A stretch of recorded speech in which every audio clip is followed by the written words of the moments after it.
É evidente que o fim do ano produz um clima emocional bastante propício para despertar as mais plurais emoções e sentimentos.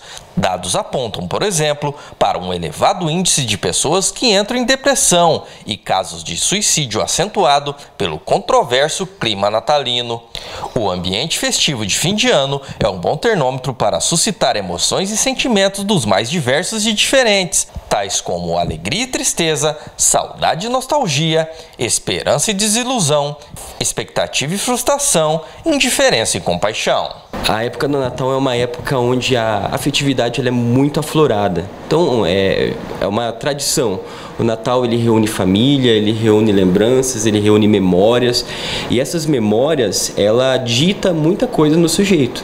Então no comportamento da pessoa, coloca ela muitas vezes em um mecanismo de defesa.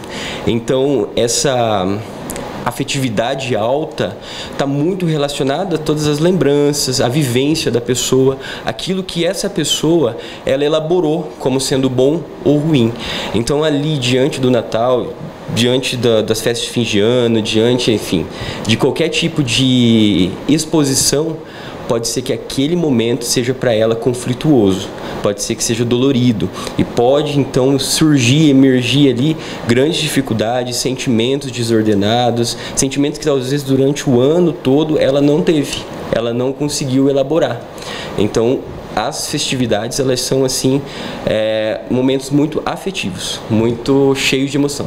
É a perca do ente querido ali, né? E a gente sabe que o Natal é de reunir a família, né? Isso acaba sendo um ponto ali que faz a pessoa ficar triste. Com certeza.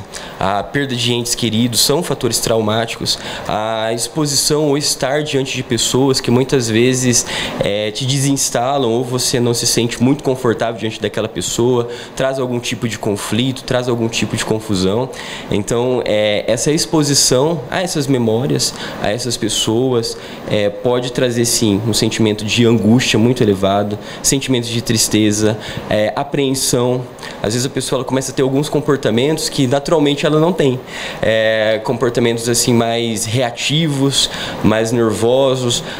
Muitas pessoas relatam que afeta sono, afeta a forma que ela está lidando com a família por conta dessa exposição às pessoas, às memórias, é a primeira vez que a pessoa não está com algum ente querido que ela perdeu. Então tudo isso pode impactar sim na qualidade das emoções e como essa pessoa consegue então viver bem este momento que é para ser um momento descontraído, um momento de confraternização. Muitas pessoas acabam até deixando de comemorar a data, de se reunir ali por causa disso, né? Com certeza, e esse é um mecanismo bastante complexo e perigoso também, porque às vezes diante de um sentimento que nós não conhecemos, que a gente não tem domínio sobre ele, dos mecanismos que nós podemos adotar é o da retirada, é o de defesa, é o de sair. E esse mecanismo ele não é um mecanismo que te ajuda a superar. Muito pelo contrário, você tem um problema e muitas vezes pela retirada, e muitas vezes até acontece, por exemplo, a pessoa exagerar em alguns, por exemplo, na bebida, nos entorpecentes, como uma maneira de fuga. Então você tinha um problema para resolver e depois você vai acabar tendo 2, 3 e no outro dia a gente tem que lembrar, passou as festas, a vida continua, ela anda normalmente, o feriado acabou. E a pessoa que está vendo essa matéria, né, que está tendo esse tipo de sentimento, tem alguma coisa que ela pode fazer para evitar que isso aconteça?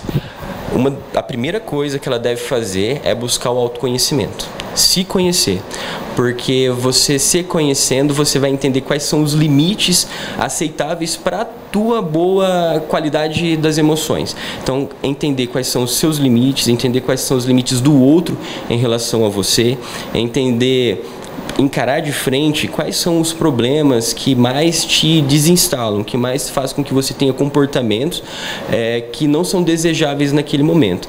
Entender o comportamento e não fugir dele é um dos mecanismos mais apropriados para que você possa superar aquele problema e possa viver então de uma forma mais saudável. Então não é fugir do problema, mas é observar o problema, antecipar-se a ele, olhar quais são os principais opressores aí das suas emoções, para que você possa então aprender a lidar com isso.